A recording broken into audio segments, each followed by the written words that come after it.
Hi, my name is Ollie and welcome to my channel. In this video, I'm going to be talking about my reflections and takeaways from Squid Game Season 2. If you're interested to listen to my takeaways as a mindfulness and spiritual practitioner, let's go. A quick comparison between Season 1 and Season 2 of Squid Games, from my perspective at least. I felt that Season 2 was a little bit slower than Season 1, which I really appreciated. I'm a slow consumer in general, and so I tend to be drawn to slower content and media, and so this suited me. And honestly, the first season, I don't really remember the pacing. I didn't rewatch it in order to catch up and be prepared for Season 2. I do have a feeling that it was a bit faster paced. Also, my spouse and I had very different feelings about Season 2. Season 2, I felt had way more characters, and I also felt that they were not developed completely, but that could be because there's another season coming. And so it's hard to compare because we don't have a complete season, if that makes sense. The acting between Season 1 and Season 2 were the same to me. I have heard folks say that Season 2 acting was worse than Season 1. I don't feel that. I felt that the show is not meant to be strong on performance, and so I wasn't expecting it, and I don't think that way worse. I just think it was similar to Season 1. I do feel that Season 2 has dug a little bit deeper into social commentary. I think that Season 2 handled the nuances and layers of greed and capitalism a little bit more than Season 1. I haven't heard many folks talk about the dark human in Season 2. An example of that was when contestant 120 was having the dream sequence. I laughed out loud. I thought it was so funny. And there were other moments too where I felt like laughing. I really liked the dark humor and the tone of Season 2 better than I did Season 1. But also, I don't really remember Season 1, so maybe that's not very fair. I would make a comment about dialogue, but it's hard to comment on that because it's translated. There's usually a lot that's lost in translation, so I can't really say. I feel like dialogue was the same or similar to Season 1. Yeah, that's how I felt. I don't know what else to say about dialogue. By far, my favorite character of Season 2 was contestant 44. In fact, she is my favorite character from both seasons. I think the reason why I really connected with contestant 44 was because I'm seeing her from a lens of being a mindfulness practitioner and a spiritual mentor myself. And I can draw some parallels with her being a shaman.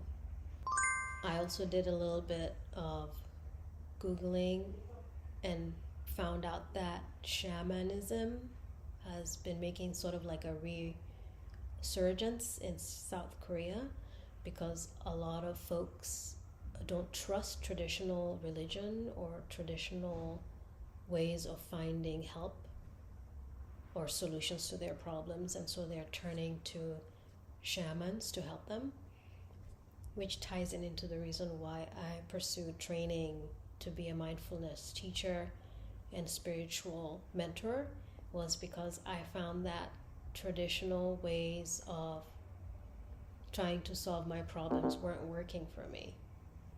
One of the major takeaways from watching contestant 44 on Squid Games Season 2 was how she thought that she was better than everyone, how she thought that she had God on her side compared to the other contestants. And what really struck me visually about driving that point home was how they had contestant 44 always sitting in the top bunk bed when everyone else was lower than her. They had a bunch of scenes where contestant 44 was always above everyone.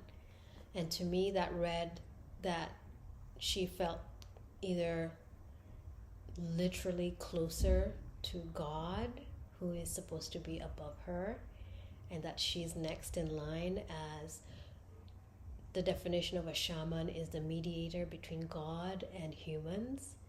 It also to me meant that she thought that she was better or all-knowing or self-righteous, as someone who practices being of service to other people, reminding myself to let go of ego, because I am not all-knowing. We're all contestants in the game of life. We're all trying to solve our problems. We're all trying to save ourselves. There's no separation between me and you or anyone else. I can only share what has worked for me based on my lived experience. There's always something I can learn from you and from any interaction I have with any human or any living form. Truly, contestant 44 was a great reminder of being humble and remembering that I don't know it all. Another striking scene was when contestant 44 was rejected by the group that they thought they belonged to, only to be accepted by a group that they had rejected in order to be saved. It was also a realization for me through contestant 44 that having faith, having trust, believing is not enough. Life and reality is a collaboration between myself and God or higher power or source or reality or whatever you believe in. We are co-creating every single moment, every single choice we make, every single action we take. It's a co-creation. I can't be contestant 44 and just sit thinking that somehow God is going to save me. I also have to actively participate in saving myself. I really enjoyed watching contestant 44. I'm so thankful that they included her and they created that character. I honestly think I would not have liked season 2 as much if she wasn't there. Truthfully, contestant 44 is probably the only reason I am willing to watch another season. If it wasn't for her, I don't think I would have been interested. I wasn't really interested in watching season 2 either, but because I watched the first one with my spouse and they wanted to watch this season, we decided to watch it together. And I'm so thankful that I did, because I wouldn't have come across my mirror. My mirror is contestant 44 of Squid Games too. I want to talk a little bit about hype and how that influences how we react and respond to something. My experience of media, especially movies and shows, is that the more hyped something is, the less I enjoy it. And I think that comes from having expectations based on what other people like, and then being disappointed because it did not meet those expectations. When I do watch shows or movies that don't have a lot of hype around it, I tend to enjoy them more. And maybe enjoy isn't the word. I tend to be more open to what message or lesson or takeaway I can get from watching. I think when something is really hyped, I go into it looking for the reason why it's hyped, and then I miss out on everything else that could have been messaging for me. And I remember watching season 1 and not understanding truly for me why it was so hyped. I understand that the shocking nature of the first season might have made it very appealing. The newness of it, the novelty, I get all of that. Those are not elements I'm usually looking to enjoy in a show. And so I remember watching season 1 and coming away thinking, I don't don't know why everyone loves this show. It was okay. I don't know if it matched the hype in my mind. And so I think that helped with how I approached season 2. I wasn't expecting it to be this amazing show with great acting and dialogue. That was not my expectation. I was just curious to see where the story would go, and I think that mindset really helped me appreciate season 2 even more than I did season 1. I generally avoid hyped shows, media, restaurants, tourist destinations, products. My experience of falling for the hype has always been disappointment. To conclude my reflection/review of season 2 of Squid Games, I really enjoyed it, way more than I thought I would. And that's mostly because of contestant 44. And because of her, I'm actually thinking about watching the 3rd season. I don't know if I will, but I am really curious about contestant 44's journey in the next season. Thank you so much for spending time watching this. I honestly have so much respect for those who make these videos regularly, talking head videos. They make it look so easy and effortless. I've been recording for 30 minutes, and I think by the time this is edited, it might be less than 15 minutes long.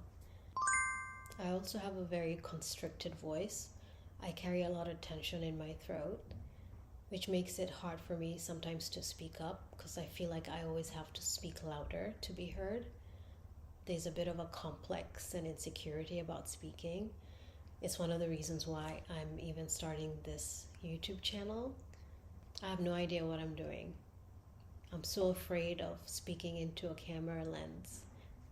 I also understand that the more you practice, the easier it gets. I'm going to try to continue to practice so I can get better and build my confidence in speaking.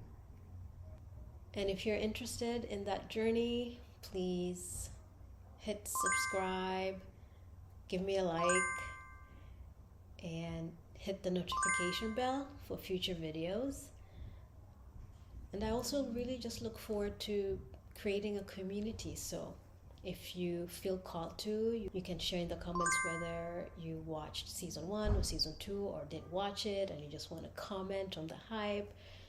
I'm just looking forward to and excited to connect with you in the comment section. Thank you so much for your time. I'm wishing you an abundant new year filled with joy and continued good health. See you in the next one. Bye.